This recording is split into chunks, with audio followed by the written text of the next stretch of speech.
आज हम आपको महाभारत से जुड़ी एक घटना बताते हैं जिसमें पांचों पांडवों ने अपने मृत पिता पांडु का मांस खाया था। उन्होंने ऐसा क्यों किया, यह जानने के लिए पहले हमें पांडवों के जन्म के बारे में जानना पड़ेगा। पांडु के 5 पुत्र युधिष्ठिर, भीम, अर्जुन, नकुल और सहदेव थे। इनमें से युधिष्ठिर, भीम और अर्जुन की माता कुंती तथा नकुल और सहदेव की माता माद्री पांडु इन पांचों पुत्रों के पिता तो थे, पर इनका जन्म पांडु के वीर्य तथा संभोग नहीं हुआ था, क्योंकि पांडु को श्राप था कि जैसे ही वो संभोग करेगा उसकी मृत्यु हो जाएगी। इसलिए पांडु के आग्रह पर यह पुत्र कुंती और माद्री ने भगवान का आह्वान करके प्राप्त किए थे। जब पांडु की मृत्यु हुई, मांस पांचों भाइयों ने मिल बांट कर खाया था। उन्होंने ऐसा इसलिए किया क्योंकि स्वयं पांडु की ऐसी इच्छा थी।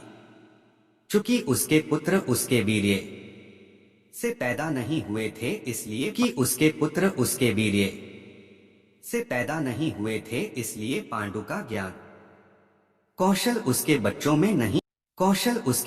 में नहीं आ पाया था।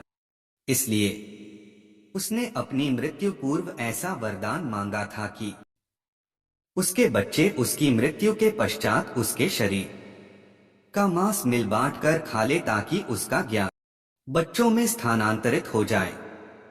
पांडवों द्वारा पिता का मांस खाने के संबंध में 2 मान्यता प्रचलित है। प्रथम मान्यता के अनुसार मांस तो पांचों भाइयों ने खाया था, पर सबसे ज्यादा हिस्सा सहदेव ने खाया था।